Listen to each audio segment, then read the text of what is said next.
Hey, welcome back to the KaeRae Marketing channel. It's great to see you again. And if you're here, that means you are serious about leveling up your business with Google. And I'm here for that. You know the drill. Around here, we cut through the noise and focus on what's actually working to grow your business using Google Business, SEO, and all of the Google tools.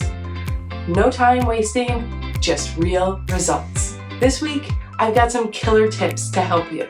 Focus on your SEO strategy. If you commit to this part of your marketing, you will see growth for years. The amount of time put into this is minimal to the benefits that you will gain once you see new traffic hitting your site. Google Business is the first step in building a strong, trusting, and consistent relationship with Google. You need to add all of the details about your business to the profile, and then you must verify it. Proving that you are the business owner, you will be able to generate business directly from Google Search and Google Maps. You're not going to want to miss it. And remember, if you've got questions, ideas, or just want to chat marketing, drop a comment below, and we're building something awesome here at KaeRae Gurus, and I want you to be a part of it. Thanks for sticking with me, so let's dive in and make Google work for your business. I'll catch you in the next video.